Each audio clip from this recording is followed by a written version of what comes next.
కొన్ని విషయాల గురించి ఎంత చెప్పినా, ఎంత అవగాహన కలిగించినా సరే, ప్రజల ప్రాణాలను, వాళ్ళ కుటుంబాలను, వాళ్ళ క్షేమాన్ని, వాళ్ళ జీవితాన్ని దృష్టిలో పెట్టుకొని ఎంత చెప్పినా సరే కొందరు వినరు. కొన్ని విషయాల్లో సమాజము మారదేమో అనిపిస్తూ ఉంటుంది అన్నమాట. ప్రత్యేకంగా గుళ్ళకు సంబంధించిన విషయాలు. గుళ్ళు ఎప్పుడూ అలాగే ఉంటాయి. ఆ గుళ్ళల్లో దేవుళ్ళు ఎప్పుడు అలాగే ఉంటారు, ఎక్కడికి వెళ్ళరు. కానీ ఆ గుళ్ళకి కొన్ని ప్రత్యేకమైన సందర్భాల్లో మాత్రమే జనాలు పోటెత్తి వెళ్తారు. వేలాదిగా, లక్షలాదిగా వెళ్ళి అక్కడ అసలుకి పట్టే అంత జాగా ప్లేస్ లేకపోయినా సరే ఎలా అయినా సరే దూరాలి, ఆ రోజే ఎలా అయినా సరే చూడాలి, ఆ టైం లోపల ఎలా అయినా చూడాలి, చూస్తేనే అదో విశేషం. ఈ విధమైన వెర్రన్నమాట.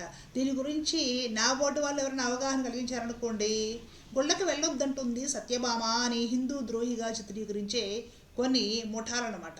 అందుకంటే వీళ్ళు బిజినెస్లు దెబ్బతింటాయి. చచ్చిపోయినా సరే ఆ రోజు దూరాల్సిందే గుళ్ళల్లో, అంతే. జనాలు తెలుసుకొని ఎప్పుడు పోతే ఏంటారు బాబు, దేవుడే కదా అనుకున్నారనుకోండి, వీళ్ళకు వ్యాపారం తగ్గుతుంది. దాంతో వీళ్ళ ప్రాణాలను దృష్టిలో పెట్టుకొని అవేర్నెస్ తీసుకొచ్చే వాళ్ళని హిందూ ద్రోహులుగా చిత్రీకరిస్తారనమాట ఈ ఉద్దండులు. సరే, చిత్రీకరించినా పర్వాలేదు, మనకు సమాజము, ప్రజల ప్రాణాలు, వాళ్ళ జీవితాలే ముఖ్యం. ఎప్పుడూ ఉంటాడు వెంకటేశ్వర స్వామి తిరుమలలో ఆనంద నిలయంలో పద్మ పీఠం మీద అలాగే నిలబడి ఉంటాడు. పాపం ఆయన ఎక్కడికి పోవడం. కానీ ఆయన్ని మనము వైకుంఠ ఏకాదశి రోజే వెళ్ళి చూడాలి, ముక్కోటి ఏకాదశి రోజే చూడాలి. ఆ రోజు చూసి ఉత్తర ద్వారం దాటేస్తేనే వైకుంఠానికి వెళ్ళిపోతారు. జీవితం అంతా ఏదో పనులు చేసి, అబద్ధాలు చెప్పి, చాడీలు చెప్పి, చేయకూడని పనులు చేసి, ప్రవర్తించకూడని విధంగా ప్రవర్తించి ఆ తిరుమల ఒక్కరోజు వెళ్ళేసేసి స్వామి దర్శనం చేసుకొని ఉత్తర ద్వారం దూరేస్తే వచ్చేస్తుంది మోక్షం. గరుడ వాహనం వచ్చేసి వీళ్ళని ఎక్కించుకొని వైకుంఠానికి తీసుకెళ్ళిపోతుంది. మరి అంత తేలిక మోక్షం అంటే. మిగతా రోజులు అక్కడ ఉన్న ఆయన వెంకటేశ్వర స్వామి కాడా, లేదంటే ఆయనకి అంత శక్తి మిగతా రోజుల్లో ఉండదా? అక్కడ ఎంత టీటీడీ వాళ్ళు సదుపాయాలు ఏర్పరిచినా సరే భక్తులు కిటకిటలాడిపోయి లక్షలాది మంది వచ్చి తొక్కిసలాడి తిరిగినప్పుడు ప్రాణాలు ప్రతి సంవత్సరం పోతూనే ఉన్నాయి. నేనైతే గత 3 ఏళ్ల నుంచి ఈ విషయం గురించి అవగాహన తీసుకొచ్చే ప్రయత్నమే చేస్తున్నా. ఇదిగో ఈ కిలాడీలు, ఎందొత్త పరిరక్షకులు అని చెప్పుకునే వాళ్ళు ఎన్ని రకాల ట్రోలింగ్లు చేసినా సరే నా కార్యక్రమాలు నేను చేస్తూనే ఉంటాను. నేను ఎవరికి దడవను, బెదరను, ఆదరను, ఆపను. ఈ మధ్య ఒకసారి గోవాలో ఒక టెంపుల్, అక్కడ ఏదో కార్యక్రమం జరిగితే దానికి మొత్తం వెళ్ళి అక్కడ ఏదో ఒక అగ్నిహోత్రం వేస్తే దాంట్లో పడి గోడలు ఇరిగిపోయి ఒక 20 మంది ఏమో కాలిపోయి చచ్చిపోయారు. రీసెంట్గా మొన్న మంగళవారం బీహార్లో శీతలాదేవి ఆలయం, అక్కడ మంగళవారం విశేషం అనమాట. ఈ మాసంలో వచ్చే ప్రతి మంగళవారం అక్కడ ఎక్కువ మహిళలు వెళ్తూ ఉంటారు. మన చివరి మంగళవారం ఇంకేముంది, వెళ్ళకపోతే ఏదో అయిపోతుంది, అమ్మవారి అనుగ్రహం మాకు కలగదు అని మొత్తం పోటెత్తారనమాట. అక్కడేమో అంత ప్లేస్ లేదు, సరైన ఏర్పాట్లు లేవు.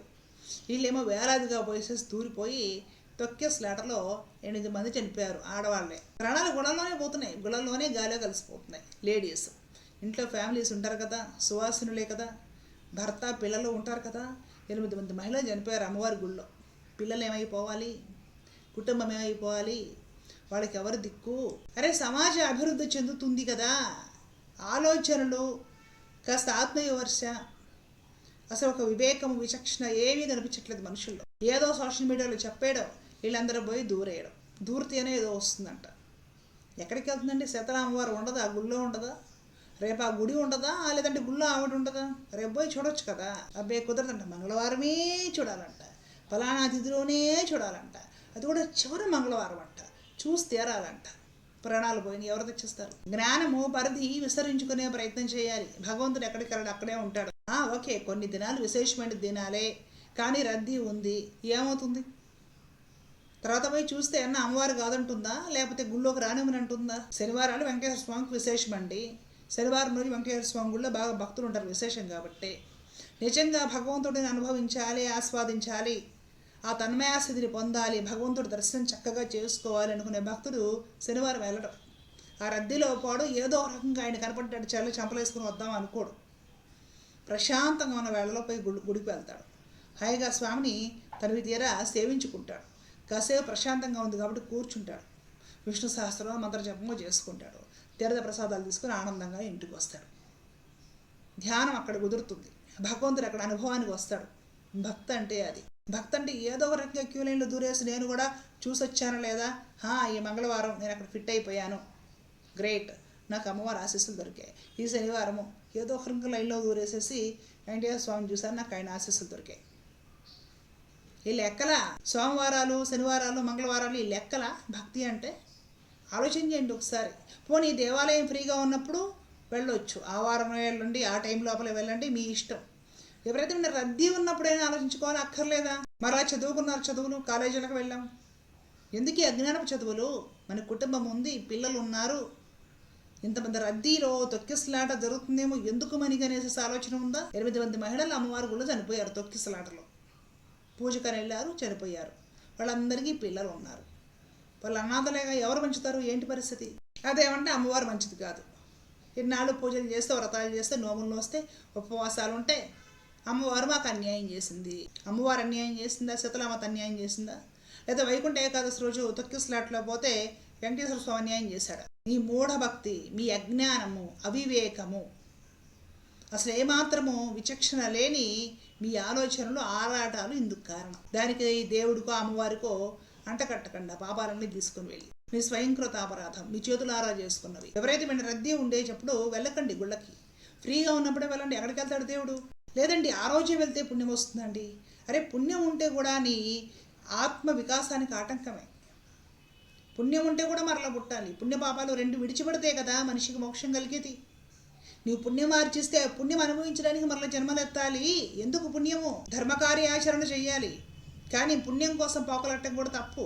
సోషల్ మీడియా ఒకటి, ఈరోజు అద్భుతమైన మంగళవారం, ఈరోజు అద్భుతమైన సోమవారం, ఈరోజు అద్భుతమైన శనివారం. ఏం అద్భుతం! ఏమి రోజు అద్భుతం కదా మానవ జీవితంలో? తెల్లారి నిద్రలే సూర్యోదయాన్ని చూస్తున్నాము అంటే అదొక అద్భుతం.